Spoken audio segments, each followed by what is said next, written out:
All right. Well, Mike, we're an hour and 19 minutes in, but let's do a little recap. What do you say? Little Can we still recap. do this? Recap time. Recap. We would have done this earlier, people, but we had a special guest. Dude, And, John said, "Do it now. Do it John, now. do it now. Or send an Okay. invite right now to Pellerano."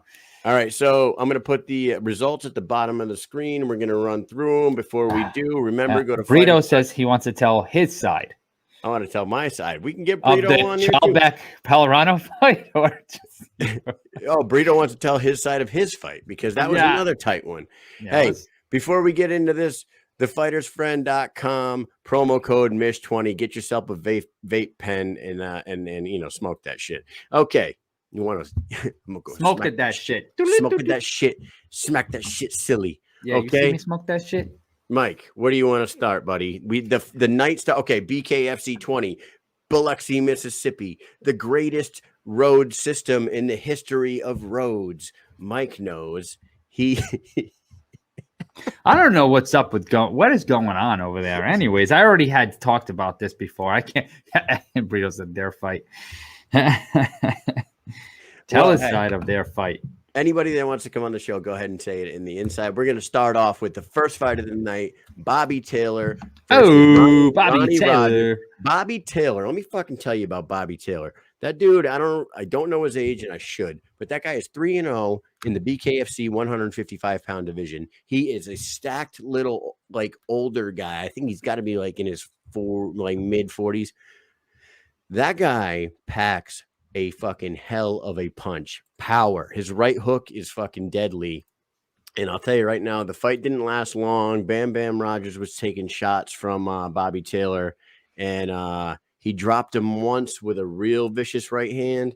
And then on the second one, the finisher, he hit him with that right hook that stunned him. He went halfway down, and the fucking uppercut that he hit him with, it was this short little uppercut, and it looked like Rogers went airborne. It looked like a goddamn. You remember the movie Snatch when Brad Pitt got hit with that uppercut and went flying, and he landed in the swimming pool in his dreams, and then he woke up and knocked the dude out.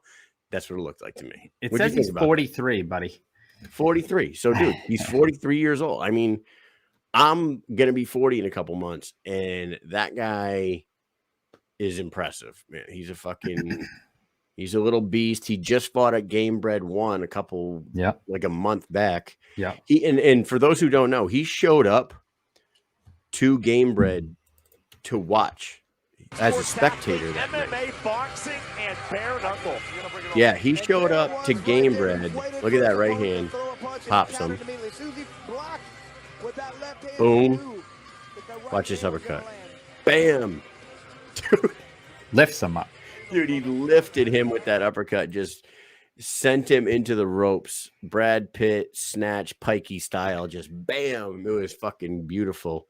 I believe I have another angle of that knockout, unless I got rid of it. I very well could have.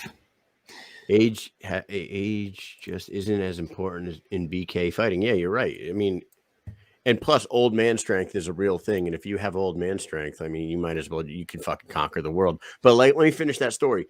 Bobby Taylor showed up to Game Bred 1 to watch the show. And when he got there, they were like, hey, you want to fight this guy? And he was like, yeah, okay. And he fucking fought a guy on the card that night and won. How badass is that? He was like, yeah. He's like, yeah, man, I didn't even know I was going to fight. I just showed up. I was going to watch the show. And as soon as I got there, they were like, hey, you want to go fucking fight this guy? I'm like, oh, okay. Yeah, no problem. Hey, throw me in there. Hold on a second. Yeah, sure. Okay. Old man. I got no issues. Straight power. Old man accuracy. Dude, he's awesome. Bobby Taylor. I'm like I said, Bobby Taylor's 3-0 in that 155-pound division. You got Luis Palomino holding the title. I don't know how he's doing right now because he's battling COVID and he was in the hospital. He was on oxygen and shit. But I don't know. I saw him today. Hopefully he's good. Hopefully his fight with COVID doesn't hinder the Dat versus Palomino fight that they're trying to put together. But I think next in line after that is Bobby Taylor, or Wouldn't you say Bobby Taylor would be like the perfect guy to welcome Chad Mendez October 22nd? That would be a good one. Let me Nice tell you little- something. Chad Yeah. Mendez is a stout little bastard. Bobby Taylor is a stout fucking 43-year-old man with old man strength and old man accuracy with a 3-0 record in the 155-pound division. You put Chad Mendez in a fucking main event or a co-main with Bobby Taylor, and he beats Bobby Taylor, Chad's automatically in a title fight against the winner of that and Palomino. Bobby Taylor welcomes Chad Mendez with an ass whipping, and he goes to 4-0, and his fourth win in the 155-pound division is against Chad Mendez of the UFC. Motherfucker, dude, he is the guy. You know what I mean? I would love to see Martin Brown come back. Me too. Well, Martin Brown, like we said, is our dark horse in that division. I don't That's know. In those rankings that just came out from the super group over there, they had him at number 5 in the 165-pound division, in the 155 to 160. I don't know. I don't even know how these fucking. It's the weight classes are weird, man. Because they have a 10-pound, so I know it wasn't really explained too well when it was put out. That's all. Howie says that Shoaf should get a shot at Palomino. Yeah, you think he should get a shot at Palomino? A shot at Palomino now? Now, before Bobby Taylor? I don't know. No, I just don't. I think he at least needs one more fight before he gets this. He's moving up there. But yeah, he's good. I mean, Shoaf is good. You know who said he wanted to fight Shoaf? Tony Loco Soto. Look at Tony Elvin Loco Soto Brito. wants to fight everyone. Yo, look at Elvin Brito. Oh, where'd it go? Hold up. Chad should ease in with a 65-pound or with a 165 pound. Yeah, ease in with the guy that was supposed to fight for the title, but then took a shot against the friggin' veteran boxer just for the hell of it before his title fight. Yeah, that's not bad. Funny, that's an easy one. Yeah, Brito's like, simple walk. Ease in against me. You know, he's like, okay. I thought you were gonna fight Diego Sanchez. All right, hey, the next fight on the card was our boy Ryan the Juggernaut Jones, and me and Mike we could tell you this: that boy was nervous going into this fight. I don't know why. He was coming off a loss, well, a doctor stop, but he was coming off a loss. It was a doctor stoppage. He was winning the Washington fight up until the doctor stoppage, I believe. I don't know, man. We went out to dinner with all them guys. Shout out to Brito in the comments and Ryan Jones. Those guys are awesome people just to even hang out with outside of the sport. They're fucking very, very everyone. I probably said this before, but everybody in this bare knuckle community has been super, super welcoming, very nice, always cool. Like, hey, you want to do an interview? Yeah, no problem. Like, even when it seems like they might be. Like you said, like Ryan Jones, maybe he's nervous or, when you ask him for an interview, he'll snap right out. Okay, yeah, sure, no problem. And these guys are like, hey, before we keep going, Joe Ivy says, yeah, I'd be surprised if Palomino didn't have long-term problems from COVID. And that's what I'm saying. We don't know what the effects. We don't know what the effects of what's going on with him right now is going to be to the sport. So you know what? Maybe he needs to take some time off after this, and they an interim type thing. They've never done an interim title before, but maybe this is the time that they actually do one because Palomino is such a big pulverizing figure in the sport. They would never strip him. You know what I mean? Yeah, I mean, it's an unfortunate event that the world has to deal with, and he just happens to be a victim of it. And now, he is where he is, but, hopefully he gets better. So Ryan Jones was fighting Kane Tomlinson Sr., and Kane is the old dog that bite. The old dog still bites. The Beast, whatever his name is. The Beast, Kane Tomlinson. Sandlot reference. Yeah, he's a dude. And Ryan Jones, we're talking to him, and Jones is like, you see that fucking guy's hands? And if you look at Kane Tomlinson's hands, they are twice the size of my hand. And these two knuckles right here stick. Yeah, they stick out like fucking daggers. Like his front two knuckles are an inch further out than his other two knuckles. They look like goddamn deadly weapons. And Jones is, I'm like, what are you so fucking nervous about, man? You're good, bro.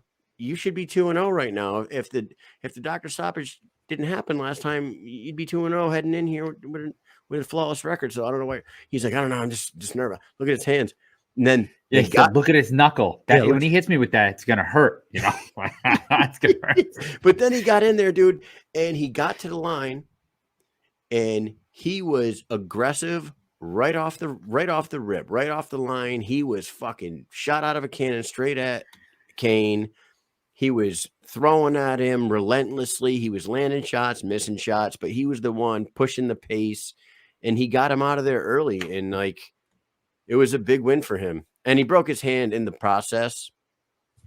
So I think Ryan Jones is going to have some time out, letting in both. I think he has injuries in both hands, to be honest with you, but he's going to need a little time to come back, and he's going to come back with a 2-1 record. And you know what I mean? Kane Tomlinson, on the other hand, unfortunately for the old dog, I mean, everyone loves him, but I don't know where he stands now with an 0-3 record. Hopefully, you know, his fights have been rough, like, and it's because of his fight style. He's just like his son. Yeah, a monster. He just goes forward and just fucking just straight at him. Beef. And then he runs into a guy who comes straight at him, who's 15 years younger than him. And, you know, it's like it's a tough task for a 47-year-old man. Yeah, it is what it is, man. You know, best of luck to Kane. Maybe he'll get one more time out there, but that moves him to 0-3, puts Ryan Jones at 2-1, and puts him in a good position to come back with healthy hands and get himself a good fight. Next fight. Oh shit! Now, let me put the video up right now. Oh, yeah. Shag. No, which one are you going to? Oh, Shag. Who are you going to? No, the next one was Charlbeck Pellerano. Yeah. Here's where we start showing all the highlights, ladies and gentlemen. Charlbeck's in the comments. Pellerano's in the comments. These guys. We're talking about those counter punches by Charlbeck every time. He's just getting in front of his opponent. Oh, best little flurry right there of the fight, I believe, for him. Landed several good shots, but he's just waiting. These guys went at it, but like we said, it seemed like Pellerano was 2 weight classes above him, but John. Right there, we're talking about those counter punches. That's the same one. Punches by Charlbeck every time. He's just getting in front of his opponent. Oh, best little flurry right there of the fight, I believe, for him. Landed. Whoops, sorry. Oh my God, Mike! You know this is what happens when we only have a 2-man operation. We don't have a. No, you sent me these, you fuck. I'm sorry. Did I send them more than once? Yeah. Here we go.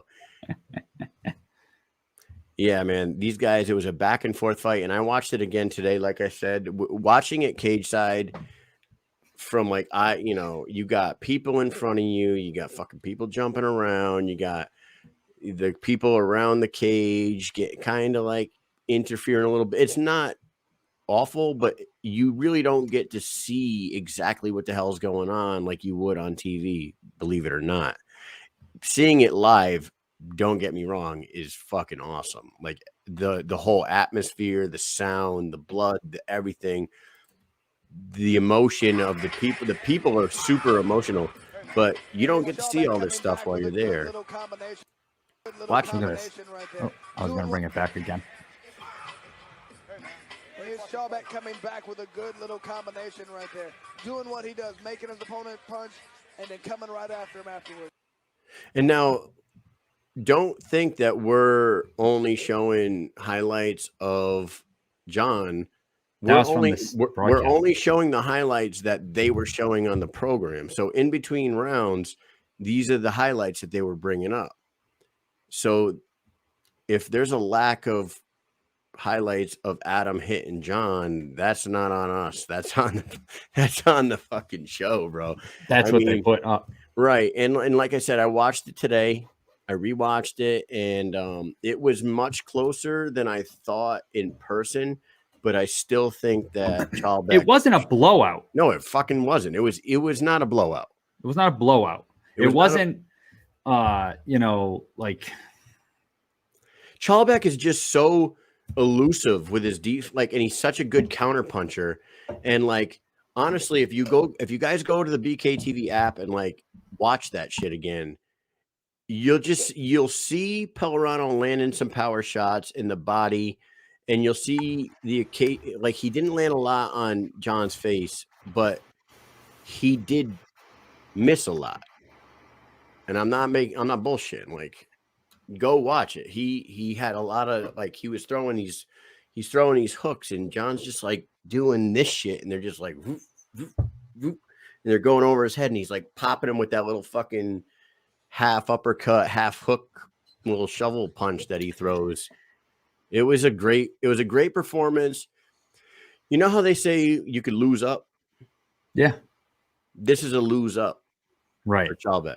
Yeah, it is. This is definitely a lose up for him. He lost, but I think he gained stock. Yeah, he gained stock. Both of them get to move up from it. Chalbeck broke his thumb. He's letting that recover. I believe the only injuries on Pellerano were like superficial, bruising, swelling, cuts, stuff like that. But like I said, it was a battle of a guy who should be fighting in 145 pounds against a guy that looked like he belonged in the 175-pound division. That was like crazy. It was not a factor at all. I believe he's talking about his broken hand. Like Chalbeck popped in here surprisingly earlier in the program, and he told us that he would have went 5 more rounds with a broken hand. So hell of a performance by John Lee Chalbeck. Hell of a performance by Adam Pellerano. Those guys put on a show for the crowd.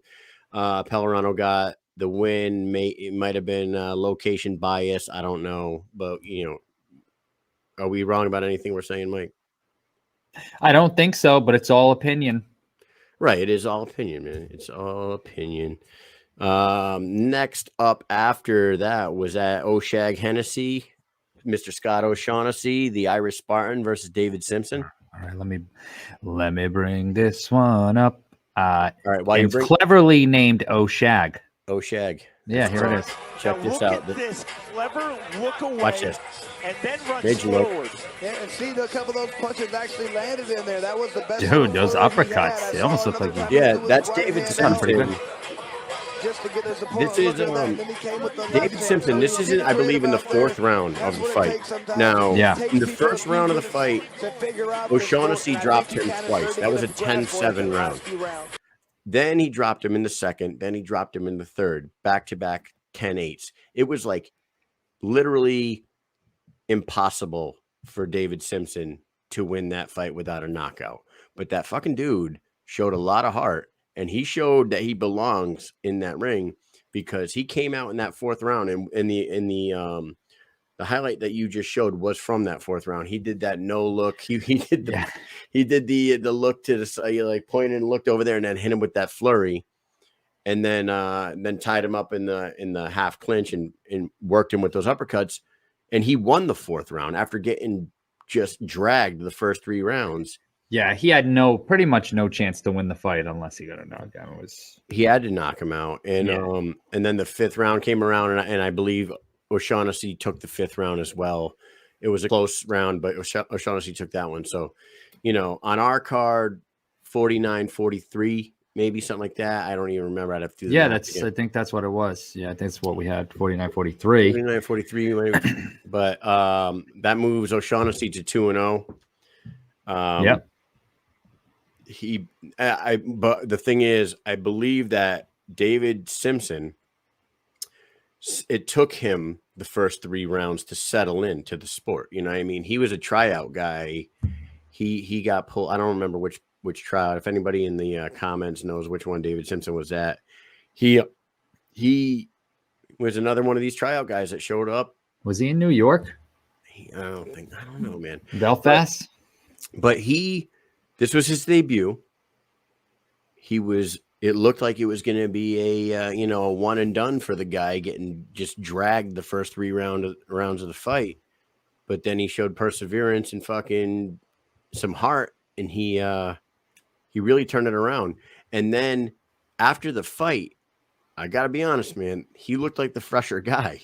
Don't you think so? He looked like the fresher guy. He's the one yelling, "Give us a 6th round. Give us another one. Let's keep going. I want to keep going."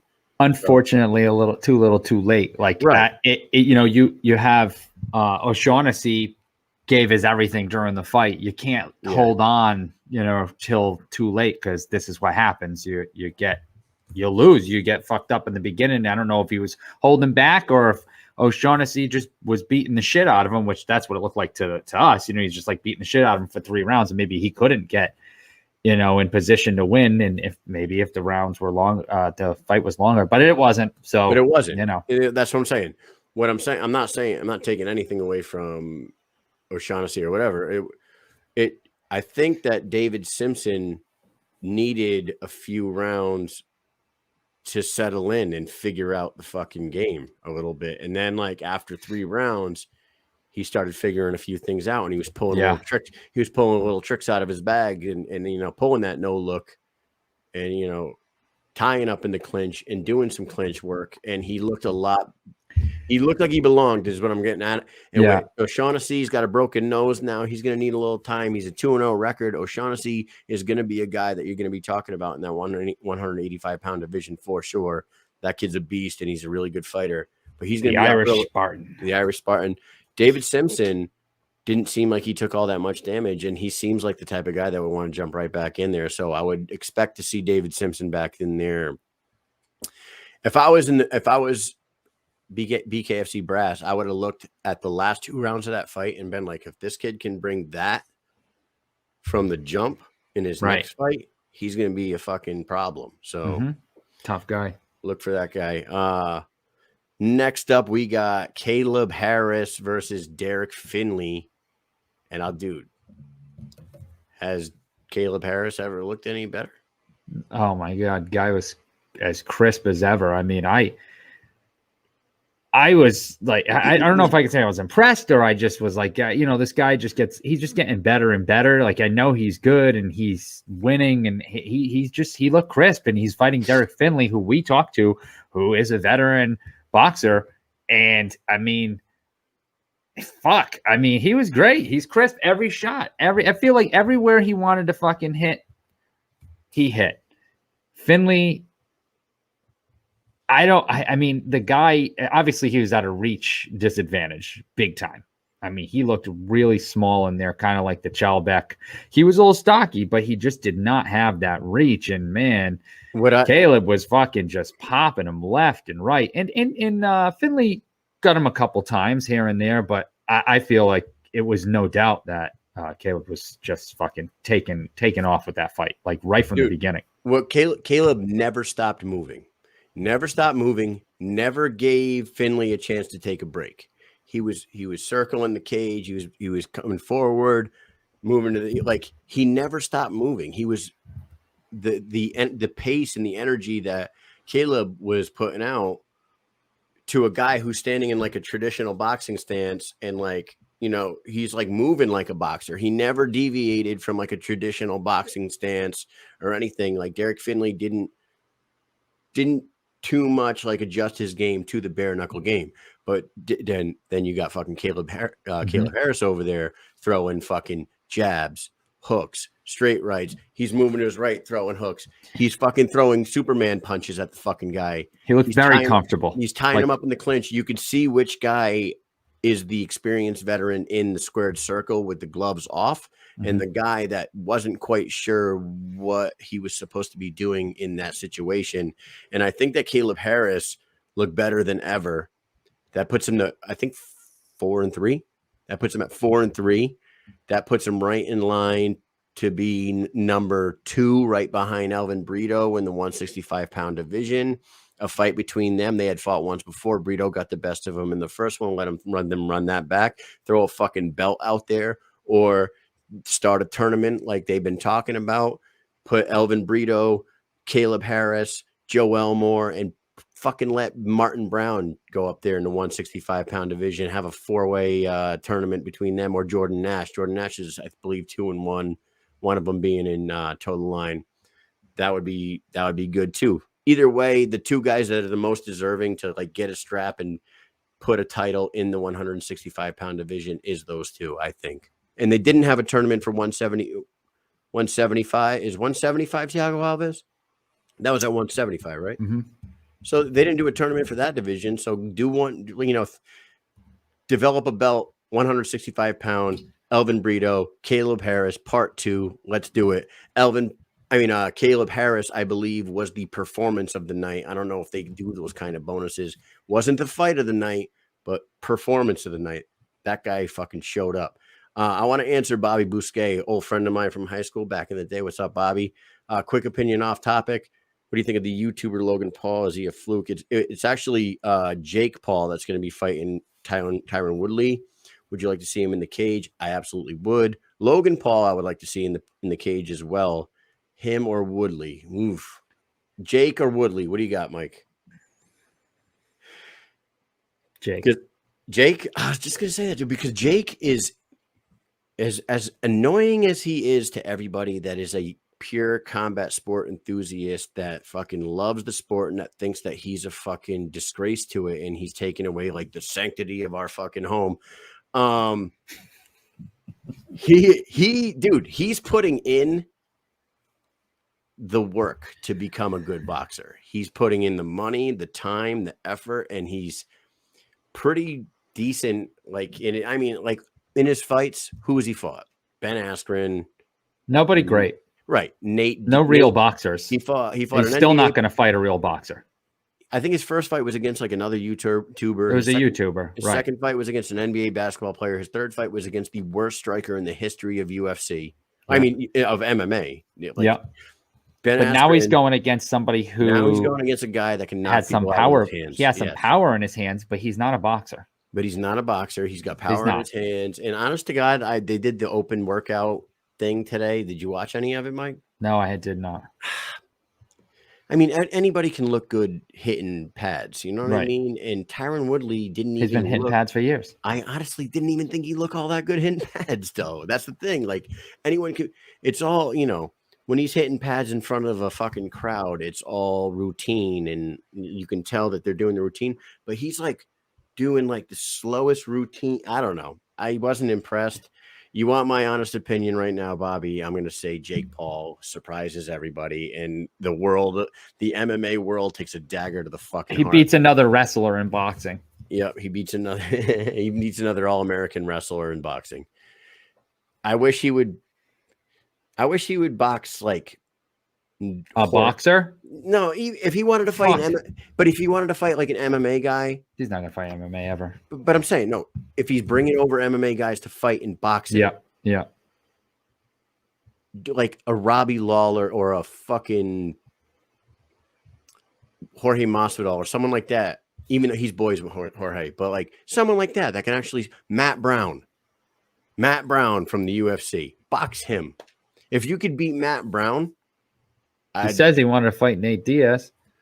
Yeah, he'll get fucking smacked around by him. Okay, let's get back to the fights here. We finished up with Caleb Harris. He was fucking super impressive. After Caleb, was our boy Elvin Brito and Julio Garcia. Ladies and gentlemen, do you guys know how old Julio Garcia is? The Cuban lover. That guy was so fucking impressive against one of the best 165ers in the world, Elvin Leon Brito El Bandito himself, 50-year-old Julio Garcia.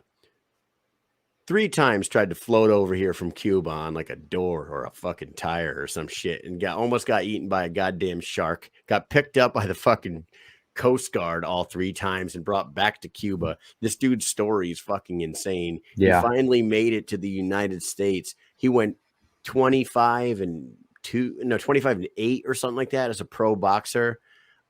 He's 50 years old right now. Looks like he's 35 in fucking insane shape. And then he steps in there with one of the best in the business and he goes the distance. And that was a tight decision, man. I don't know, man. What'd you think about that fight? When we were there, I wasn't sure if Brito won. Absolutely. And I'll say that. Elvin can get mad at us all he wants, but I was not sure. I was like, it was a lot closer than I thought it was going to be. Like I really thought that like he was going to blow him out. Like I thought there was no chance, and I'm not even trying to fucking disrespect Julio, but I don't really know the guy too well, so I'm going to admit I really didn't do too much research on him. We talked to him before the fight and all that, but I just know Brito, how he fights. and being a veteran, I thought he was going to blow him out of the water. And obviously, I'm not. This is Mike. John Castillo says it would be nice if BKFC did YouTube videos where you can learn about the fighters. We do YouTube videos that you can learn about the fighters. I mean, shit. Maybe mission accomplished. Mike and I would Mish love show. to put together. We'll start fucking pumping out some videos. Get to know your fighters. But we got to know him a little bit down there. I did an interview with him. If you go to the Mission Accomplished YouTube page, you'll get a little taste of the dude. It was like a 5-minute interview, just sitting down by the pool, getting to know him a little bit. Very nice guy and hell of a story, but he went head to head. And what it came down to, I believe, was Elvin's brutality. Like, he was just manhandling when it came down to it. If they were just stepping back and throwing hands, Elvin was having a problem with this guy. Like, the Cuban Lover was throwing some fucking heat at him. But then Elvin would tie him up and he'd get him in the clinch and he would grind his forehead against this dude's face. And I think that, and like at one point you could see that guy's face, like, like, what the fuck did I get myself into here? Like, what is he doing?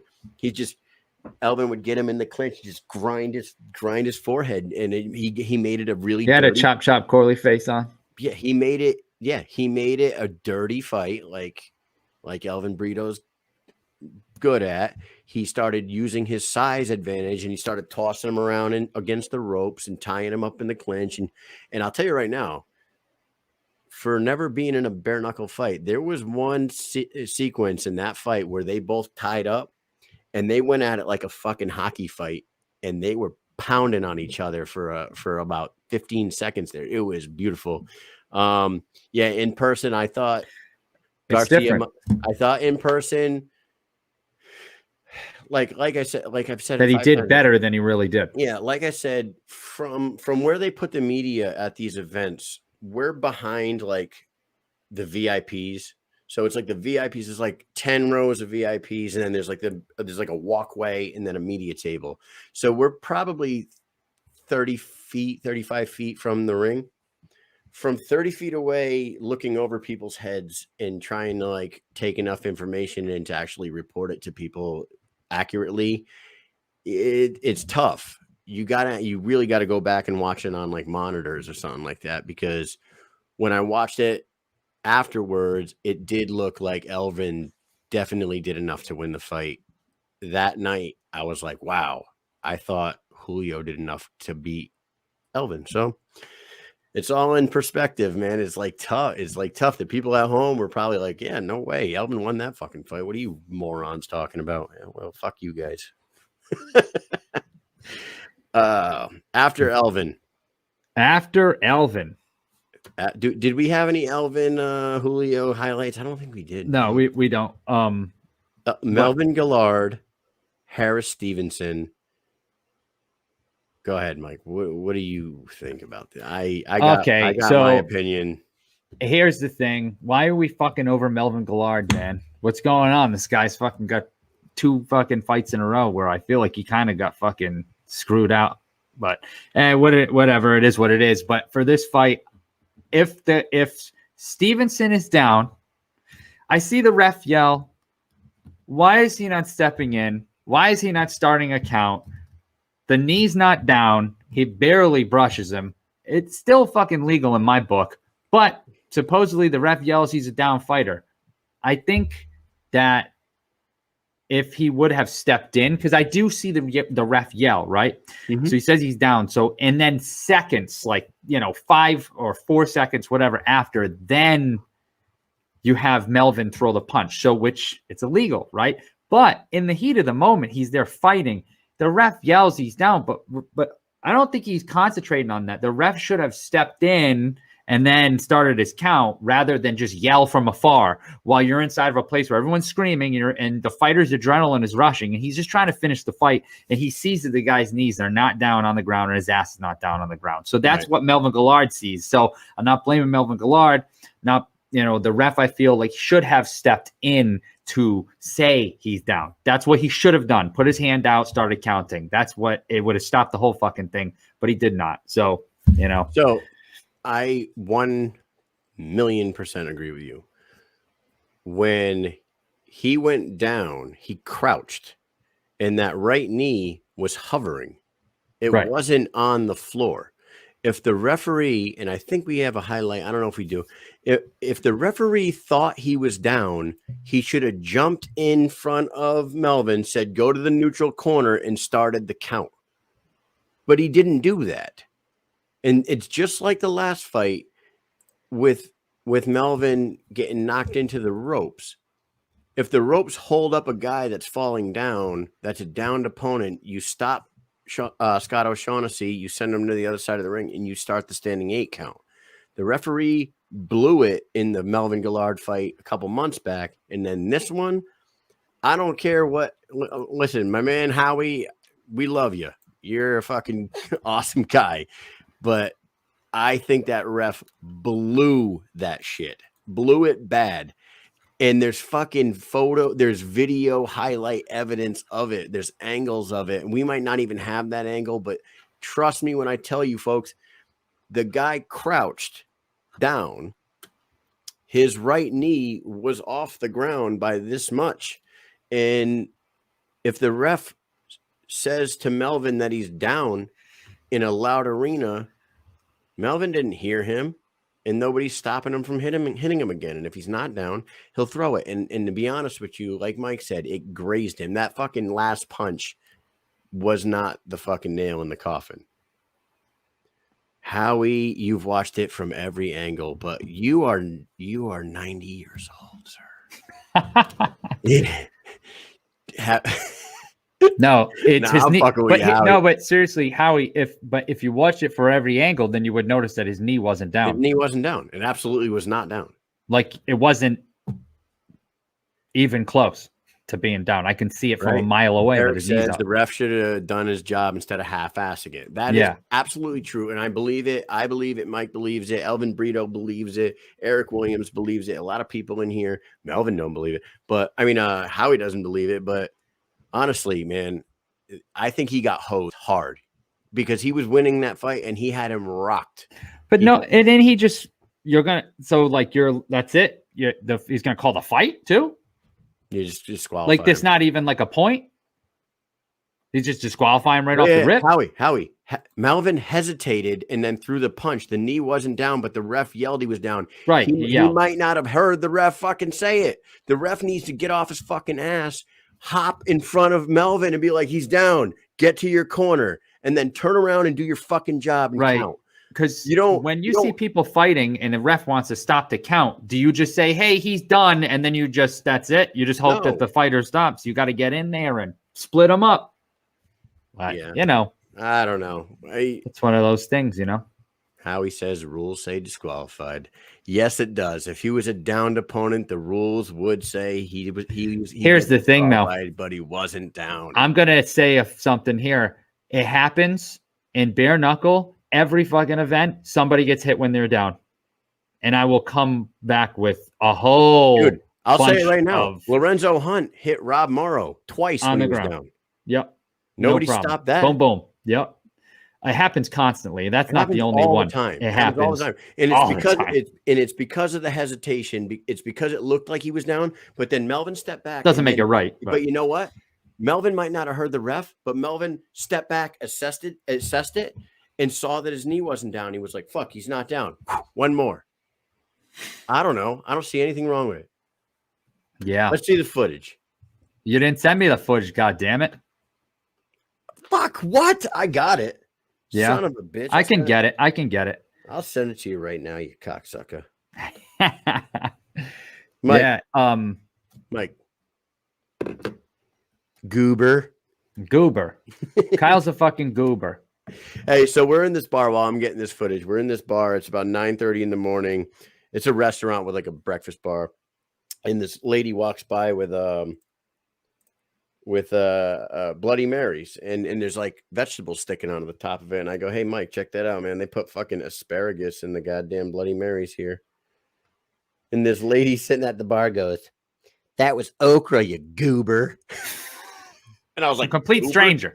Yeah, some complete stranger sitting there. I was like, goober? I'm like, that was asparagus. She goes, do you even know what okra looks like? I go, yeah. I was like, you know what? I don't know what okra looks like, lady. I've seen it chopped up in gumbo. That's about it. I don't even have the fucking footage. I thought I did. God damn it. I'm sorry. Find it, Mike. So the waitress comes back over. I said, hey, what kind of vegetables were in that Bloody Mary? She goes, oh, we put asparagus in our Bloody Marys right here. I was like, ha, you fucking goober. She goes, I'm a goober. I'm a goober. I'm a goober. Like, She really did say that. I'm a goober. And then the waitress goes, why, you guys want a couple Bloody Marys? And Mike goes, you bring me a drink with vegetables and I'll slap it across this fucking bar. I did. Don't you be listen, I don't want no fucking vegetables inside of my damn drink, okay? If I want some alcohol, don't be giving me no friggin' vegetables. You got to be fucking out of your damn mind. Yeah. Would you want some alcohol in your drink? Right. Who the hell wants that shit? I don't want that. Get the hell out of here. God damn, man. Dude, you know, some people. Funny as hell. Hey, and then the lady, like a little while later, she gets up to leave and she's walking out and she looks back at us. She goes, I'm a goober. And fucking walked out. Oh shit. All right. We don't have the footage, Mike. I believe I do right here because I just had to get it off Facebook quick. So bear with me. So yeah. Let's see if this works here. There we go. Boom. Look at his knees. Watch his knee. Look at his knee. Is his knee down? It's not. There it is. Not down. Referee's not doing shit. Boom. So look at the ref is like friggin' about 3 body lengths away from him.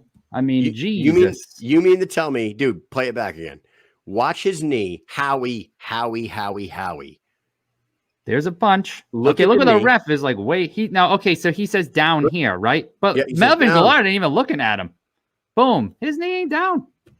So, and come on. He kind of brushed him, but I mean, it hits a hit, right? I don't know, man. I think that's a fucking hose job, if you ask me. Oh my God. For the people in the comments, please give us your opinions. Now, yeah, Bobby, there you go. We got a new viewer tonight. My boy Bobby. I haven't seen him in the comments before on any of these shows, but he's watching right now. Definitely not down. His fucking knee was up, and that punch wasn't even significant. He was already hurt. His face is this way, you know? Yeah. So you can yell and you can say you yelled, but you have to, when you're a ref, like I see people get in and they put their hands in and they go, you know that dude? Like, who's the ref that always refs all the big boxing matches? He's always covered in tons of blood and shit. If he was stuck in the ropes, then the ref should have fucking got his ass over there and stopped Melvin. Right. He stood him. Look at, he just stays back. Yeah, I see his ass is on the ropes. If he's stuck in the ropes, Melvin's not even looking at the ref. Let me make a point, though. Melvin's ass was stuck in the ropes in the last fight against Oshag, and Oshag just fucking busted him up, just like he should have. And then the ref came in and split it up and said, that's it, game over. So, yeah, that is so fucking good that you. That's literally what happened to him. What happened to Melvin versus O'Shaughnessy? He was stuck in the ropes. The ref didn't do shit. O'Shaughnessy dropped 2 more bombs on him while he was stuck in the ropes, and he loses by TKO. That's it. So get the fuck. So this guy falls back on the ropes. He's waiting for the ref. He's just punching him. Where's the ref? Melvin's like, hey, you know what? This shit happened to me last time. I'm about to finish him. I don't know, man. Could have been a sweet walk-off knockout. That's for sure. If he just went threw his hands up, it probably would have been over right there, you know? Yeah. Anyways, let's move on to the most, I would say. I know he definitely said down in motion, but if you look at Melvin's the fighter's looking this way, he's behind him saying he's down, like pointing to the ground. But, dude, we're not here for sign language, you know? Dude, you have to get in there and split it up. Get in between the fighters. If he's down, say it to Melvin as you're moving towards him to get in between him. Like, imagine if you told Derek Lewis that he's down. Like if Derek Lewis is landing a bomb on somebody that's on the ground and you're across the ring, Herb Dean's going, he's down. Yeah. Down. And he's pointing down. He's down. Derek Lewis is going to keep pounding this dude's face right into the canvas until it's mincemeat. Anyway, yeah, there's your burp for the night, Brad Williams. But it was officially the fight was over because the ref said the fight was over. So fight was over. Ain't no taking that away. Next up, that is a fact. We are almost to the main fights of the night. Bobo O'Bannon, Lewis Rumsey. Bobo O'Bannon. doing his running. Dude, Bobo is like, he was a lot of people's favorite fighter already because of just how nice of a guy he is, how genuine of a person he is, the Bible Belt brawler. He's just the nicest guy. He talks shit to people on the internet, but sir, Not really though. No. But by he talks shit, he types like, sir, you need to watch what you say. You better stop that. You better not. You better be a nice guy. You better not say those things, sir. That's Bobo in a nutshell right there. But dude, Bobo O'Bannon blew the fucking roof off that place just like he did in Birmingham against Zach Calmus. Remember Birmingham, how kind of lame the night was up until the Bobo Zach fight, and then they set it off. Bobo and Zach. It was good. There was knockouts and shit, but there was no energy in the crowd down there in Birmingham. It was like a dull crowd, and then Bobo O'Bannon steps in the ring and gets into a bloody fucking war with Zach Calmus in Birmingham. And the next thing you know, from that moment on for the rest of the night, that crowd was hyped up as fuck. Yeah. It happened again in Biloxi. It was already a hype crowd in Biloxi, but just Bobo must have been feeling the vibe of the crowd because he's like knocking Rumsey down, jogging in place, doing, I don't know, he did like the fucking Illuminati diamond cutter or some shit. He did like the I thought he was doing a diamond Rockefeller cutter because he did the fucking Hulk Hogan. He did, dude. He dropped him once, did the Hulk Hogan, let me hear you, that shit. He did. Yep. He did the Forrest Gump, I felt like running. He did that. It was just, dude, it was a fucking awesome Bobo. It was a Bobo O'Bannon fight. Right. And like anybody who hasn't seen Bobo, just do yourself a favor and go watch his last two fights, man. I wanted to ask you this, Mike, and I want to ask anybody that's watching right now. Yeah, Rumsey. No, I'm not taking anything against Rumsey. Rumsey did really well too, and he definitely showed that he belongs in that heavyweight division. But like, Bobo's the star there. That was fucking such a good performance. The running memes are funny as hell. I want to ask you this. If you're only allowed to have two people in your corner, right? We learned that night because Reggie, later on, we will talk about this. Reggie had three people in his corner and they pulled one and they said, you can't have more than two. Yeah. Bobo O'Bannon was on Tea Time with Tony. Shout out Tony Loco Soto, Tea Time with Tony.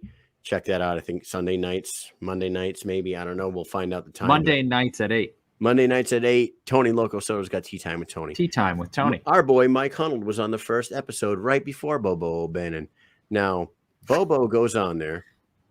And he says, I'm feeling better than ever. I got my trainer. We train over FaceTime. Yep. So boxer tricks. So he said in between rounds, I'd put these things on my ears and my coach would tell me, is that legal? Yeah, I was don't think it is. that, like, can you do that? But they allow it, and they must ask the commission because he's above board. He's the type of guy that I believe is above board. So how is that any different than having a third person in your corner? Fucking hell if I know. So you got two people and then a ref. No. You got two people. I mean, not two men. Two people and then your coach is what I mean. You got his coach is on the. You got a coach that's proven our point. Right. He's watching it on monitors. Right. So he has a better view of the action than the people standing cage side. Oh yeah. So he could see things on the TV that the motherfuckers live cage side can't even see. And then in between rounds, Bobo's putting those things in his ears, and this dude's like, "Hey, got to do this, got to make this adjustment." Is that legal? I don't know if that is, man. I think he might have narked on himself. What does that mean? Don't get Willie Nelson arrested. I'm not. I'm just a fucking media person that sees things and says things. All right. John Scott-free fucking Chalbeck. Love that guy. He's almost as cool as John Lee Chalbeck. What I'm saying here is, how is that any different than somebody up in the skybox with binoculars and a cell phone? Binoculars. Text messaging somebody on the NFL sideline saying, hey, they keep doing this on the defense. Exploit it. True. It's no different. Yeah, I know. It must be legit, though. I can't imagine that he's now done this. Howie he's says done this COVID for two. rules. He's done this for 2 fights. So, in Alabama, it was the first time he did it, and that was the first bare knuckle event in Alabama. So remember they were telling us like the commission in Alabama was super tight, like they were like being like they went above and beyond in every aspect because they wanted to make sure everything was perfect, and they were like up all the fighters' asses and being crazy about everything. So I would highly doubt they would let him do something like that if it was against the rules. I've never seen that happen before, and it kind of like blew my mind because of the fact that they made it a point to Reggie Barnett that he can't have 3 people in his corner. And like Howie says, it was more of a keeping numbers around the ringside thing. I don't think so, because if you go back to the fucking, I don't know. I'll have to go back to all the events and see how many people are in everybody's corner. I don't even know why they would limit it to 2. That's fucking stupid. If that's COVID rules, and it's fucking stupid. You got all these people in the fucking arena. Nobody's wearing masks, and you're going to limit the fucking number of cornering people to 2 because a third one's going to fucking give the Delta variant to somebody's fucking ass. Get the fuck out of here. John Lee Chalbeck is so funny. I don't know. What did he say? Calling us I know, like we're narking. Come on, we ain't narking. I'm not narking. No? I'm asking the fucking rules. John Lee Chalbeck. Oh, that's not John Lee. Never mind. That's John Scott Free. Mark Zuckerberg. That's not John Lee Chalbeck. That's fucking Scott Free Chalbeck. That's what they were told. We were told before the fights. Okay. Well, okay. That's stupid. If that's what it was, if it's to limit the number of people. Because I don't know, dude. It's fucking dumb. Right behind the security barrier, right around the ring, there's 100 people crammed into a fucking little square space of seats. So, make sure you keep that one person out of the fucking thing. Look I think John is calling out Howie. Oh, you care about the rules now? Is that what he's talking about? I love it. I'm loving the guys. The guys in the comments today are great. The guys and the gals over in the comments. All right, section but all right, really back to that. Bobo did great. awesome. Okay, so Bobo, it keeps getting better. I wonder where he goes from here. If he just keeps taking fights every couple months the way he has been, or does he want to get back in there with the fucking Josh Burnses and the fucking Shoemakers of the world? You know what I mean? Like, yeah. He might be. He's looked so good in the last 2 fights, and Rumsey looked good, and Zach Collins is a good boxer too. So like he wasn't going against schmucks, he was going against good schmucks. Stunads. He was not going against Stunads. He was not trying to put 5 across the eyes of a fucking Stunad. You know what I'm saying? Go fetch me a gabagool sandwich, huh? Yeah, You Stunad. you fucking Stunad. I got a video of Mike going off about the fucking Coliseum. I should fucking send you that one. You could pop it on here And play it? Can you Like do just that? about the damn sign? Yeah, but the sign, dude, it's fucking hilarious. It's one of the funniest goddamn thing. You're a fucking funny guy, Mike. You know who you're funnier than? I'm funnier than a lot of people. Okay, well, don't get me even started. I've always dreamed about doing something about it, but I never did because I'm a little bitch. You know who Howie? Do you know who he's really funnier than? I wonder if Howie actually thinks that we don't like Hank. Yeah, but we do. We do. We like him. Okay, let's move on. I just sent you the video. If you get that and you can pull it up, you'll make it. I'm afraid of what I say on it, whether I should put it up or not. Why, dude? You don't say shit about. You don't. I want to make sure it's the right video. Hold on. I'm gonna mute my fucking. I say a lot of crazy things. Okay, when we're traveling, right. and it's more like just wild stuff. Elvin says way funnier than Hank. Yo. So before we move on, if you're gonna watch that, I can move on to the Dylan Kleckler thing. Yeah, move on to that, and all right. People in the comments, I want to know if anybody thought when seeing this fight, with all due respect to Justin, because I really do feel bad for the guy because nobody wants to see anybody get injured really bad or permanently or anything like that. Fighters, fans, nobody wants to see that shit. So I don't think that nobody wants to see that shit. Anyways, this dude shouldn't have been in the ring. I don't think that. I feel like this is the second fight in a row that they gave Kleckler that the guy probably shouldn't have been in there with him, even though the first dude he fought, which I can't remember his name, back at Knuckle Mania, that he fucked his ribs up. That guy Jensen. fought Jensen? Irish Kyle recently and did okay, and he won. So whatever, but I feel like he didn't belong in there. But this is a Richard the Cure Karsten moment for this card. Richard the Cure Karsten could have been seriously injured in that last card because that guy does not belong in that ring, and we should never see him fight again in BKFC or anywhere outside of like amateur fights. I mean, the guy, we've seen videos of him in the alleyway. Need I say more? But this dude, I swear to God, and I know that night we had no idea he was injured because we saw the fight and we went out and did interviews and walked back and forth. So we didn't know how hurt he was.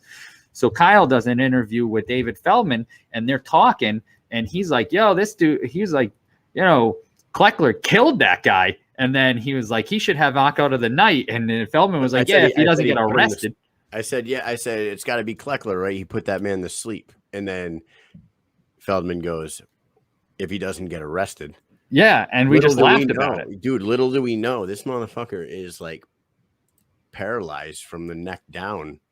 And no bullshit. It's legit. Like I said, we're gonna get the GoFundMe link from Susan and we'll put it up on our page. Yeah, I have a picture of it so people can search it. I'll bring that up in just a second. But here's the first clip of Kleckler. And here it is. Get ready. Just smothering him. Backing up, and this is some power right here. When you can back up and hit somebody with a punch like that, that's some hardcore power. You got a backboard? And here's like the entire fight. They're being pushed back and forth. He's backing up. Oh,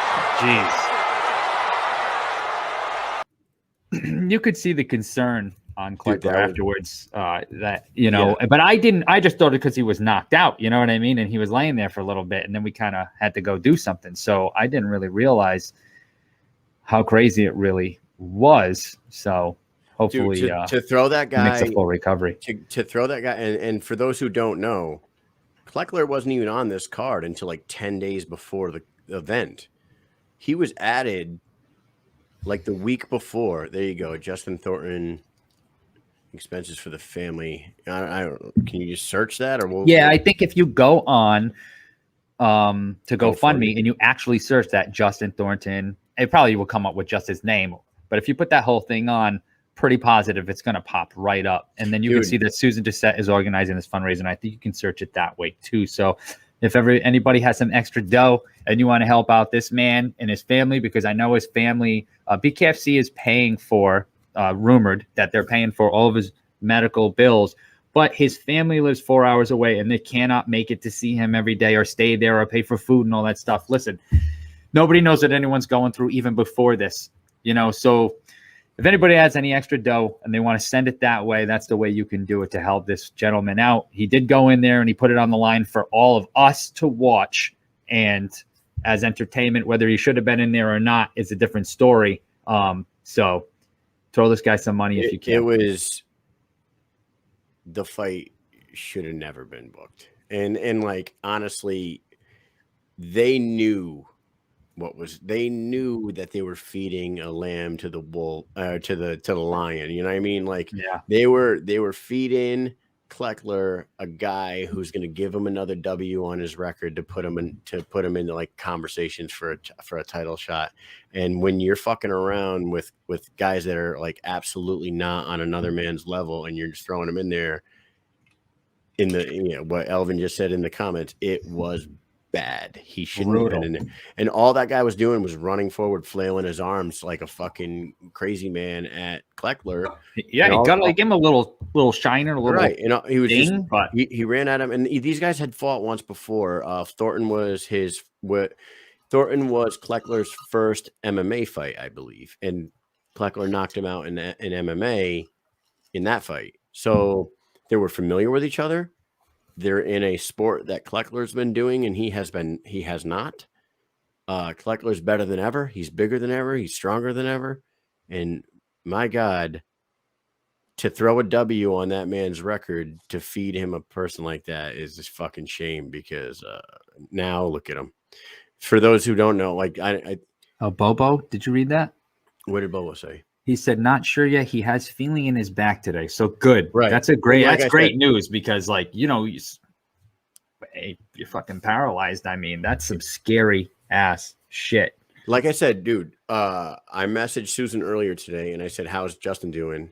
And she wrote back, no word on his extremities, but she said from his nipples to his neck, he had feeling today. He could feel things up here. And now, according to Bobo, he has feeling in his back today.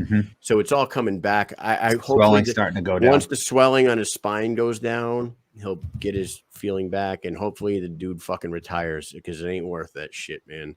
Just ain't no, worth I it. mean, everybody takes that risk that fights, and I know that people say he signed the contract and he knew that, and it's like, yeah, we all know that people sign the contract, but do we really want to see somebody fucking get paralyzed? Like, no, come on.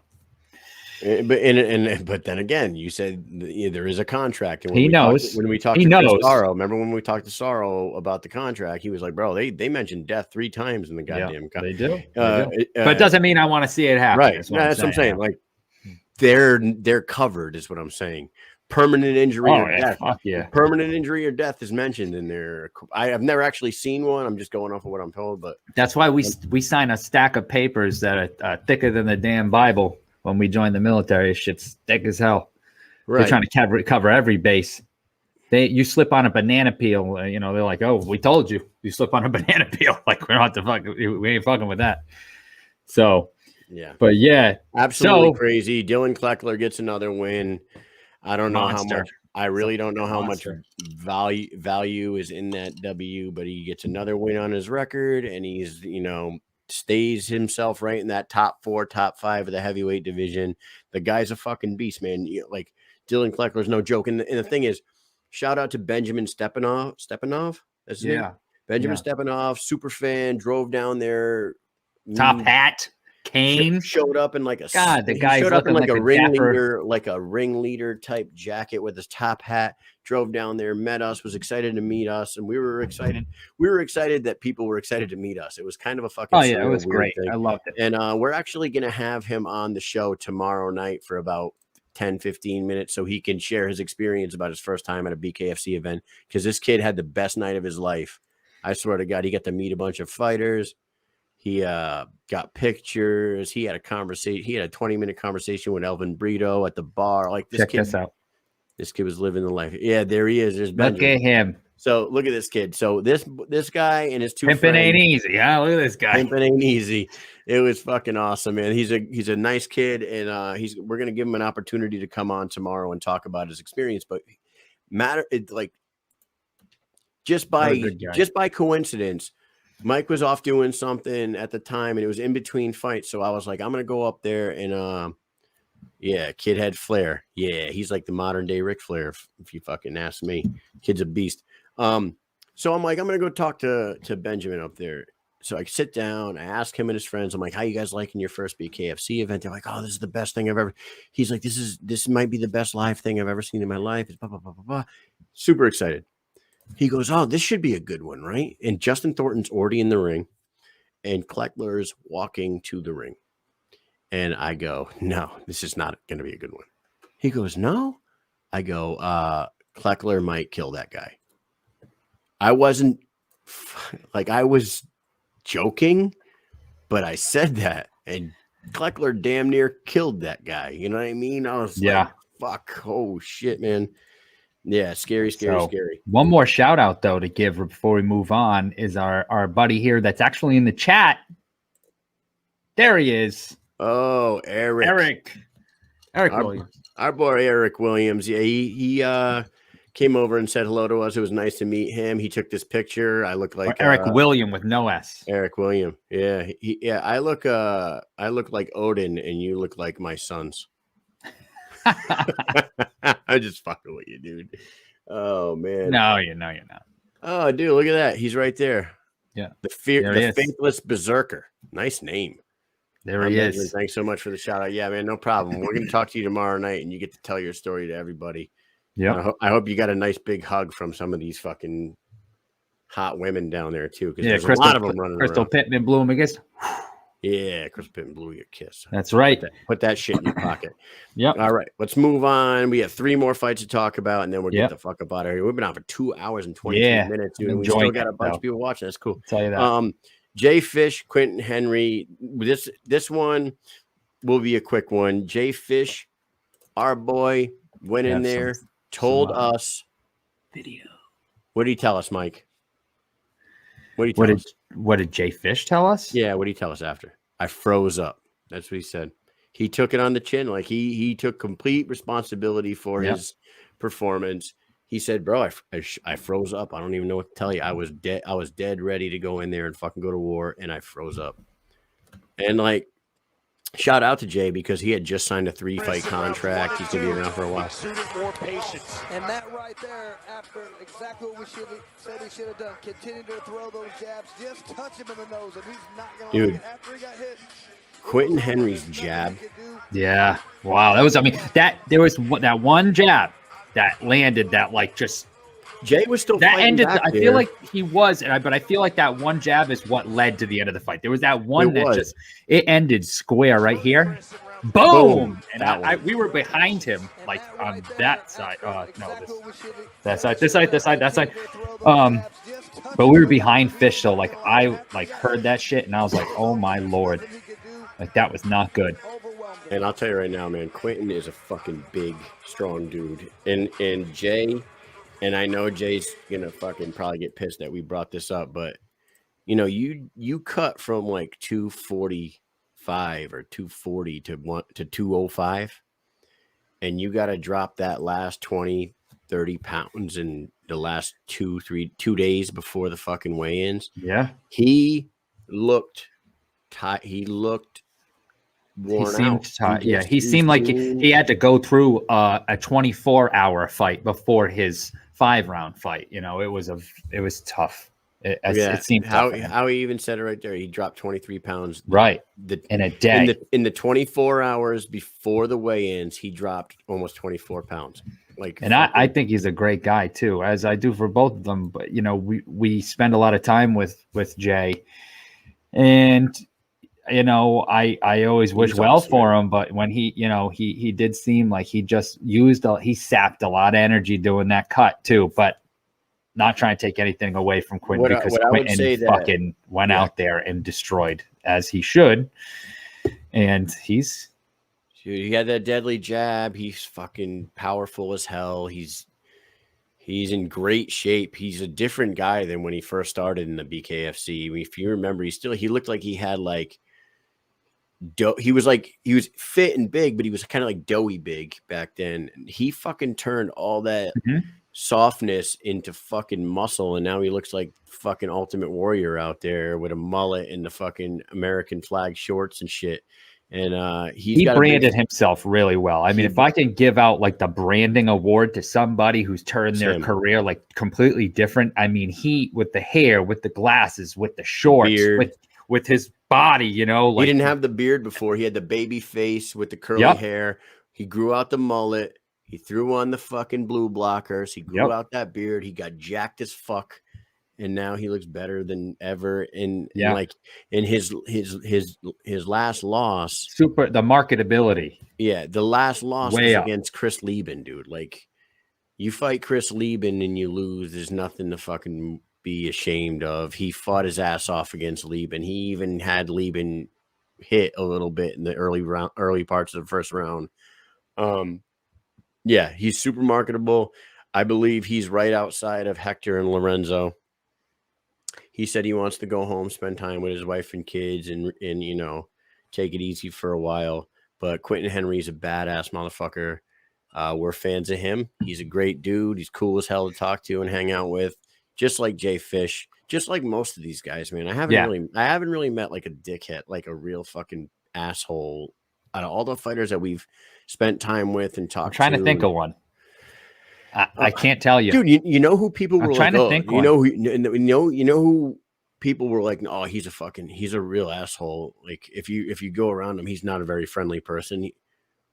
People have told me that Johnny Bedford is. Like, Johnny Bedford's not a friendly dude. Johnny Bedford was cool as fuck with us. Oh yeah, he was. I don't know like what people are talking about, and maybe it's because it was the first time we ever hung with him, and like we hung out after the fight with he was there at the bar. But yeah, they were at the same part. His cornermen like followed us after the fight. Oh yeah, they were great. Yeah, they were, and then we saw him at breakfast the next morning. Like, I don't know, he's the one guy that people were like, oh, he's really not a very cool guy. Fuck, what are you talking? Maybe you're not cool, you fucking douchebag. Right. maybe you need to check yourself before you fucking wreck yourself. There's not been one person that we've attempted to talk to or asked for an interview or just walked up to after a fight or saw at the bar that we approached and they told us to fuck off. Not one person. It's crazy. Yeah, Bobby I says fucking that love they only it. knew Oh, you're probably the baddest motherfucker in there, Mish. Thanks, Bobby. Yeah. Yeah. I don't know. Times have changed. Nah, but we're dealing with a different breed of people here. Yeah. Maybe, dude, maybe if this shit was around like 20 years ago, like I bet you my brother would have fucking dove head first into this sport. I could see him getting in there for sure. Yeah, I mean, Howie says it right there. Bedford's always been great to me. I think his brother almost shot me over a UFC match one time. I feel he gets a little riled up.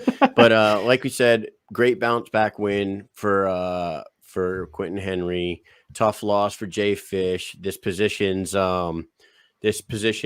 Quentin to probably be next in line after Hector and Lorenzo fucking settle their differences and figure out who the real fight king of that better happen.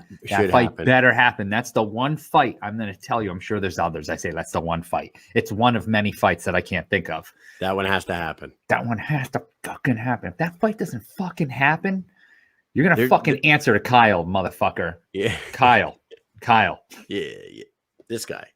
Yeah, you're gonna have to answer to Kyle. They're gonna have to answer to. They will have to have some fucking great answers to these questions because like, there is no answer. Why the fuck would you not make that fight? It's the most. Remember the old? It's the most making sense fight in the history of making sense. You know what I'm saying? You remember the old video? The old. I'm not scared of you, motherfucker. Unforgivable. Something about like bitch gave me waffle fries. Unforgivable. Dude, this is like an old ass fucking YouTube video. Now I'm gonna have to look it up. We have to post it. Now you're gonna have to post it. All right. Well, we finished that when we got the co-main in the main event. The co-main had a hometown boy, Biloxi born and raised, fighting in the Biloxi Coliseum in his BKFC debut fight. The talent, Alan Belcher versus Kryptonite, Tony Lopez. They did not give Alan Belcher a cupcake for a first fight. You know what I mean? No. They were like, we got to test this big yoked up motherfucker who's got a fucking phenomenal. I think he's like 25-8 in MMA. He has like 18, 19 fights, maybe even more in the UFC. The guy's fought the best of the best. He's won a lot of fights. He made a great career of himself in MMA. Belcher looked like he belonged in bare knuckle. And a lot of the questions were of him going in there, being as big as he is now. Is his gas tank going to be able to hang in there with the fast pace of bare knuckle fighting? Is he going to be able to handle, the cage versus the ring? He He proved all those doubters wrong when he stepped in there against a guy with over 100 MMA fights in his career. Tony Kryptonite Lopez does not get knocked out. He does not go down. And he's got a gas tank for days at fucking 46 years old, 49 years old. Tony Lopez is 49, how he says. I thought he was 46, whatever. He's old. He told us, I was like, what do you got? Like 96, 98 MMA fights? He goes, why are you trying to jip me? 116, I believe. I'm like, I was like, bro, you got 116 fucking fights? What? Hey, he's a maniac. He what goes, do you think? that's just pro. I got way more than that. And he told John Nutt from Fight Circus. I wanted you to bring that up. Yeah, he told John Nutt, for those who don't know, Bare Knuckle Kingdom, Fight Circus, Full Metal Dojo. This guy is in Thailand doing things that people are not ever doing, like 3-on-1s, 2-on-1s. Go check out the interview with Kyle and John Nutt. And I threw in some video footage and some pictures of Fight Circus and all that shit while Kyle was talking to him. Go look it up. Fight Circus, Full Metal Dojo, John Nutt. Guy's friggin' awesome. We're going to get him on here at some point, but you got to see this guy is absolutely unbelievable. Keep going, Kyle. Yeah. So anyways, with that, go watch that. Go watch that. John Nutt's a fucking nut. His name John Nutt is a nut. His fucking name fits him well. And he so John told us, he was like, yeah, Kryptonite Lopez came up to me and asked me if he could fight 5 guys at once over in Fight Circus. I'm like, fuck yeah, man. Why wouldn't I do that? I'm like, Jesus Christ. Look at that. Alan Belcher with the greatest tattoo in the history of combat sports. Look at that beautiful Johnny Cash right there, baby. Actually, that gets brought up in your interview with John Nutt, and I throw a picture up. Yeah, you nice, throw it nice in and there. close. Yeah, a nice close up, man. Nutt speaks 5 languages. How he says, "Yeah, look at the size. Look at how yoked up he was." Dude, he's friggin' massive. He's massive. Who's that guy on the right there in the yellow? Yeah, that's that boy you Scott. That guy before? Yeah, look at that. Look at that fellow. He's auctioning off that suit for charity. Good. He's a good guy. Elvin Brito. Oh, crazy comfortable. I thought he said crazy uncomfortable. I was like, I thought he fucking looked like he. Kyle's blind. Yeah, I am blind. That's why if you guys ever watch the show and like you see me lean forward like this, he's trying to read. I'm reading the comments. Read much? Yeah, I barely can read and I can barely see, so it's a real tough game for me. Alan Belcher looked like he belonged. He looked very comfortable, like Elvin Brito said. He swarmed Tony Kryptonite Lopez in that first round, and he was dropping hammers on Lopez in that first round. And dude, in typical Tony Lopez fashion, he fucking took him, never went down. He took him on his fucking granite chin. The fucking floor is kryptonite to fucking Tony because he ain't never touching that shit. Yeah. It was a fucking great performance. Great performance by Alan Belcher, but also a hell of a performance from Tony Lopez at his age. And we hung with him afterwards, and he said huge. He said to me he said to me, and he didn't tell me what was going on in his life. But he's like, hey, he's like, I appreciate you guys talking, interviewing me today and this blah, blah, blah. He was like, it was good to be back. I've been going through a rough stretch lately. I've had some tough times in my life. And it was good to bounce out there. And he's like, and I'm going to tell you right now, if this was a 7-round fight, I was going to beat him. I was going to end him. He's ready to keep fighting. Throw another 5 rounds on. I'm ready. He said another 2 rounds, I would have ended that kid. And I'm like, good Lord, which circles us right back to the co-main and the main events should be a fucking 7-round fight for situations like that. I mean, I don't know. It was a great performance. I don't know what they do with Allen now. Dylan Kleckler. Allen. That would be fucking awesome, man. How about that? Man. Dylan Kleckler gets two tomato cans in a row and then fights Alan Belcher. Tomato cans. I don't know, man. I just thought of that right now. I don't know if you can come up with somebody right now, but Alan Belcher versus Dylan Kleckler. It's good. I wanted originally to see Dylan Kleckler rematch Frank Tate. Frank Tate, they're already talking. That's what I originally wanted to see. But dude, that Kleckler versus Alan Belcher, the battle of the bodies. It would be every woman's fantasy and every man's dream fight. You know what I mean? It's like you got these guys, gigantic monsters, sluggers with power in their hands that chiseled from stone for the ladies. I love 7 rounds for big fights. That'd be cool. Yeah, John Scott-Free Chalbeck. You and John Lee Chalbeck are on it, man. I'm telling you. That's right. These two guys. These Chalbecks, they're on the same. Else, they're on the same really wavelength. Know what the hell they're talking about. I'm telling you, man. Wouldn't it be dope if like these how many fights are on these cards? Usually 12, 13. I can look at these posters. And tell it's different because in Alabama there were 10. Right, but I think they in fucking canceled. Miami there was 15, and we went till 2:30 in the morning because it went off late. And then at this fight, I don't fucking know. Let's see. Yeah, Kyle needs to take Nate 12. I think job. That would be epic, man. Well, listen, we love to match make, and I would love to get Nate Shook's job, but I don't think Nate Shook's going anywhere, man. No, I think they got a good thing going for them. That's right. We love it. We love the product. We love what's going on, and they're new, and of course everyone can improve, but they try to improve every time. And I feel like maybe they should add us. We would just be valuable members of their team if that would be fucking good. Yeah, I'll put in my fucking retirement package tomorrow, motherfucker. You understand? Kyle's going on the road. Kyle doesn't need that trouble. Howie says Kyle doesn't need that trouble. They're gonna fucking leave. Listen. I think we told him before. Kyle said, "Hey, listen to Nate. You need some fucking couple of soldiers to herd some fucking cats. You got some people right here that can do it." That's exactly what I told him. I said, we're pretty good at rallying, herding the cats. That's what we do. And I still got a good 7 years left, though, so my ass is fucking stuck here. All right. Well, yeah. Main event time. We could dream, though, Mike. All right, guys. Thank you all for sticking around for 2 hours and 40 minutes. We have now reached the main event of BKFC 20, and we got a lot to fucking talk about this one. This will take us to the probably 3 hour mark. We're gonna be at like 4. Reggie Barnett. Let's start off with his walkout. My God, what the fuck happened there, Mike? Well, he had a performer who performed. His name, I think, was Cody. I can't remember his last name. Excuse me. I didn't look this up before this. But he did do the walkout for Evil Hero, and it was really cool, right? And our buddy, I'm going to call him our buddy, our Northeastern friend, Planet Hank, got it on tape, so you can catch that over there. Yeah. This time around, Reggie Barnett said, I want that guy to do the same thing. And I'm going to tell you, this is the kind of shit that happens. And maybe people don't believe in this type of shit, but I know I certainly do. But I'm not a fighter, so what the fuck do I know?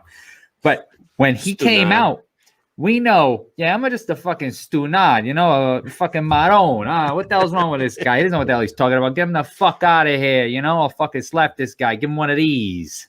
But anyways, the fucking audio comes on, and it is super low. Like, listen. Somebody, more than one person said, Hank says, you keep talking about me, huh? I love him. That's right. Did he not just hear what I said? Go watch this fucking walkout on his goddamn channel. I'm fucking promoting this shit. It was, but the walkout was dope at the last one. But right. The this audio, time, it was so fucking low. You could tell that he was lip syncing it. Like, I don't know. Like, maybe he wasn't. Maybe he was actually rapping live, but you couldn't fucking hear that kid. You couldn't hear him. It was super low. But I got to tell you, man, when I watched it on the TV, when I rewatched it, the audio for the home viewers, it sounded fine. Right. So maybe like the production people, we talked to DJ Tony, and DJ Tony said that he controls the music for every walkout of the night except for the live performers. That is on the venue, the truck. The truck. The as truck. They say.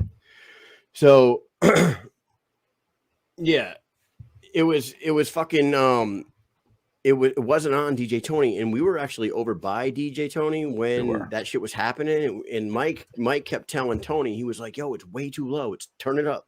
I don't think he was paying attention to me though. But they were scrambling, like trying to figure it out on their fucking soundboards there. And it was the alien truck. John Scott Free Chalbeck says, yeah, the alien truck fucked the audio up. It was a brutal walkout for Reggie. And then they restarted it. Like Tank said, doing the same song twice in a row. He got to the ring and then they restarted it. And you could see that dude standing off to the side, like, should I start singing along with this again? Or am I just, and then he kind of did a couple of lines and I was like, fuck this. I ain't doing this shit anymore. So that's got to get into his head. And like Mike, it wasn't even like they like fucking stopped the song and then just restarted it right away. There was like a 20-30 second gap of silence, right? And Reggie's standing there. Reggie's standing there, and they're fucking putting the Vaseline on him, and they're like fucking checking him and shit. And it's dead silent in that motherfucker. And everyone's like, "What the fuck is going on here?" And then the music turns back on again, and the kid's got the mic, and he's like, and then we're like, "What's going on?" But it started with that, and then they got in the ring. And it started off very similar to the first fight, right? Yeah. Like Johnny dropped him early, early, Johnny Bedford style. Quick. Dropped him. I think the first punch Johnny landed of the fight dropped him, and then he put the hands up like he does, taunted him a little bit. Johnny kind of controlled that first round.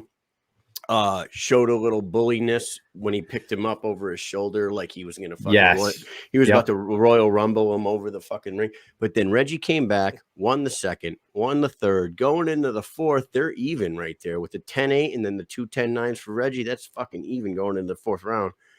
The fourth round is very hard to judge. I rewatched it again today. I truly believe Reggie won the 5th round. Mike agrees. I thought Reggie won the 5th round, but I wasn't sure that he won the fight because the first round with the knockdown, and then some of the rounds, and this is what we were talking about earlier. When you're there and you're watching, from the angle from like sitting behind, you got a couple of posts there. So every time you can't see the action, people have been there live. You got to look up, and the way the lights were, they were kind of in front of the screen too, so it was hard to see. So I really couldn't judge the rounds as well as I would like to be, but I know that Sherlock came over and he was definitely new, like he was like dead set, like this is what happened, and we were like, damn. And didn't look like it from where we were standing. Yeah, it really didn't look like it from where we were standing. It looked like it could have been a draw. It looked like where we were standing, it looked like it was a 10-8-1 for Johnny. 10-9, 10-9 for the 2nd and 3rd round for Reggie. Johnny won the 4th. Reggie won the 5th because in that 5th round, Reggie threw more punches and landed more. Mm-hmm. Johnny threw more powerful punches and landed the power shots. Yeah. But and then also Johnny had like I went back and watched it today, dude. He barely clipped. I don't even think he hit him in the back of the head. They were fucking fired up about that back of the head shot. That Johnny so I think do we have any highlights? Dude? I think I have that right here, the behind the head shot. That let's see. Yeah, it was kind of fucked up. I think this is it right here. It hit him in the forehead. I don't see that being a behind the back of the head shot. No, it hit him in the forehead. Play Ready? Again. They call that a shot to the back of the head, and like it hit him right in the forehead. A lot of people were fucking fired up and pissed about that. And it did look like when you're there live, it looked like he hit him in the back of the head. But honestly, and we couldn't. I don't think he did. Like you said, I mean, you could see it right here. Look where his hand is. I mean, hit him dead in the forehead. He did scrape it, but I'm not sure if it's. But he can't keep it clean. When his back's turned to him, I believe he shouldn't be fucking hitting him. I don't know. But I mean, I think as a boxer, you're not supposed to turn around. So if you end up in that position, it's kind of on you. And I think the ref's supposed to step in and warn the fighter, don't turn around. Do you remember when Spencer Ruggieri kept spinning, turning around and shit? The ref stepped in and said, dude, you can't fucking turn around, man. You can't be doing that. And I don't think, obviously, he didn't do it on purpose, but he just ended up there and didn't get around. But he got caught in the forehead, kind of in the temple, But it's like one of those things, dude. Did Reggie? I know Reggie looked good and he was sharp with his punches and everything, but did he really make too many adjustments from the first time he fought Johnny Bedford to like? He may have. He may have. I'd have to go back. I have another video clip here. Yeah, go ahead. I'd have to go back and watch the first one because this is actually Reggie hitting him. Yeah, Reggie was good shot. He was cracking him. Here we go. Bam, bam. Yeah, Dude, Reggie looked good. He looked good. He did, and that's why I thought he was doing better than the scorecards mentioned. Dude, look at it. Fucking, I'm going to put it up on the screen. Hank says, make sure you watch the Planet Hank show, especially if you hate the Mike and Mish show. fucking this motherfucker. You know what we should actually do is if I think Hank, there's these other people are forming Voltron. Why don't we form a fucking New England Voltron and fucking do our thing? Huh? Yeah, we got Mikey over there sipping fucking Red Bulls and vodka, calling people fucking Stunads and fucking Stunad. He's fucking Stunads. Yeah, we do. Don't bust my balls. The fucking New England boys, I mean, but in the end, dude, the main event was another close, controversial fucking. You want to bring Hank on right now? Fucking invite him. At 3 hours? Yeah, at 3 hours. We'll be at fucking 4 hours if we bring Hank on right now. We're going to go back and forth forever. Oh, yeah. So we could have a war of wit between you and Hank live on the air. But Hank would want to do that on the Planet Hank show because that's more of a Planet Hank thing. But yeah, so we can do it right now. Bedford wins. Yeah. He wins the title again. He's the first man to become two-time champion. in the same weight division. He did 2-time in Police Gazette champion, and I don't know, like, and Miss Nikki over at Fight Heads MMA put out a video, and she was very upset about the fact that Reggie didn't know that the Police Gazette belt was on the line. I think they didn't know that BKFC was, I thought.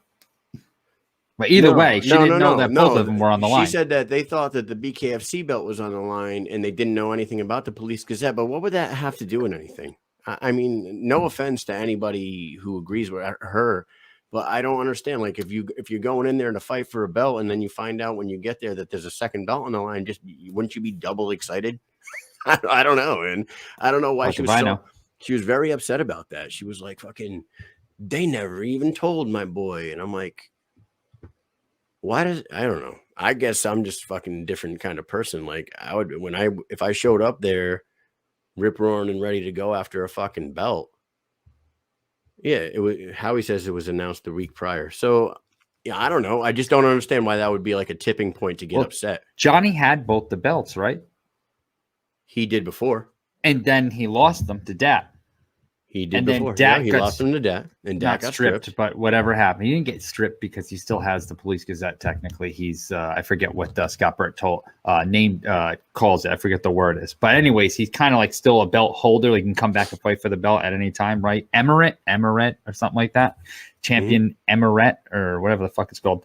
But now, why wouldn't they fight back for the same belts? That's why I don't know. I just automatically assumed it was for the belts, but either way, Johnny Bedford, he takes the titles. Johnny wins, and and Reggie had said afterwards, and like, we're not saying that we heard him say this, but other people were saying that Reggie said he felt robbed.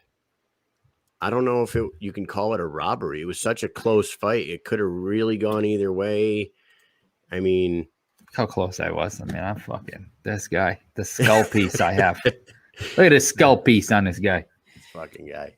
Yeah, man. I don't know. Would you call that a robbery? I wouldn't call that a robbery. It was a fucking super close fight. Unfortunately for Reggie, this is the second one to him. So a trilogy fight wouldn't happen like anytime soon.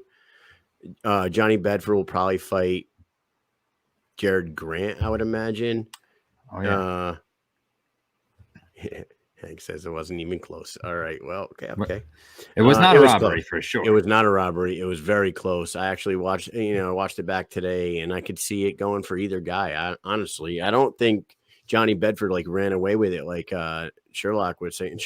Like, Nick was very adamant that Johnny won that whole fight, and I was just like, I don't know, man. I didn't see it that way. Now you got Johnny Bedford with the 2 belts. You got Jared Grant. You got Dat Win fighting Luis Palomino. When, depending on Palomino's status when it comes to the COVID shit that he's dealing with right now, that could fucking hinder him for a period of time. It could be a long time. I wonder if they would run back the Dat Johnny fight. You know what, Dat? Sorry, you will get that Luis Palomino fight down the road, but Palomino's out for a minute, so why don't you stick around and you fight Johnny Bedford for your belts back? Maybe that's what they do. Yeah, I'd like to see that run back. That was a good fight. Absolutely. And when we talked to Johnny that night after the fights, he said the one he wants the most is Dat. He's been asking for Dat. He said he goes, I thought I was going to be fighting Dat tonight for the belts, but wants to run that one back. So, I mean, another good night of fights. I heard a lot of people were saying that it was the most lackluster one they've seen in a while, but I don't know. Now that we've been talking about it for 3 fucking hours, I don't see it. 2 burps, Brad Williams, 2 burps. Right? I mean, no, I have to say though, being at all the events that we went to, that was the least exciting event that I've been to.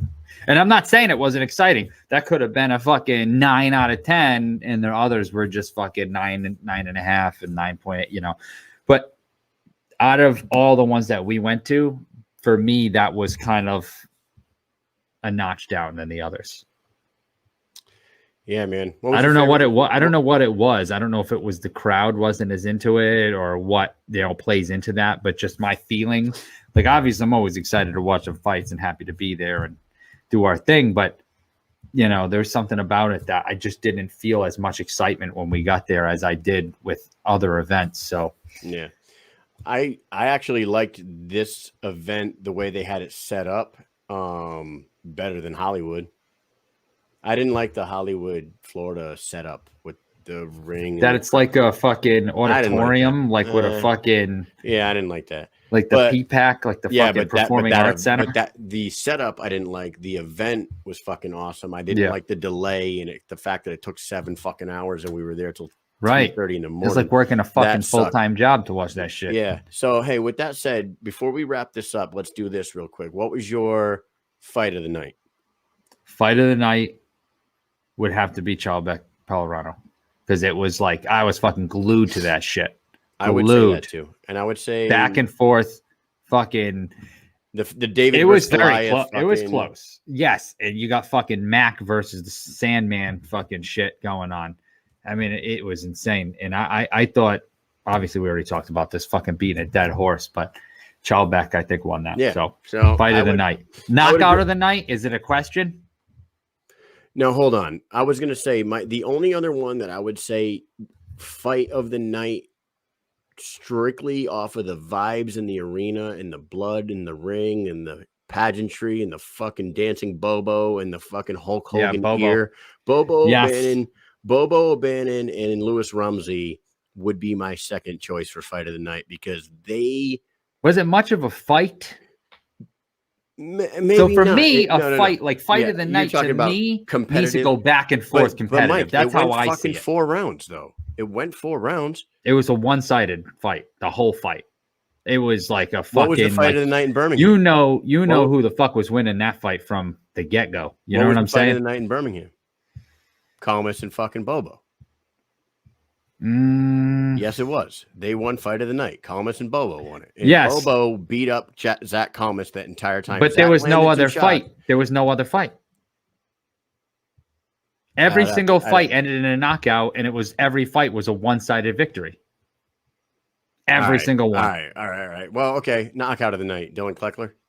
Oh, my God. Yeah, he fucking just totally destroyed that guy, and unfortunately for Bobby Taylor, because I loved Bobby Taylor's knockout too with the first fight of the night, that uppercut. That was awesome. That right hook to fucking uppercut that sent Bam Rogers airborne onto his ass was holy awesome. Shit. Yeah, that was great. And how about performance of the night would go to who? Like one fighter that showed out the most. I would say it would be Caleb Harris. Oh, yeah. Caleb Harris definitely showed out. He fucking was on point. Dude, he was on point that night. I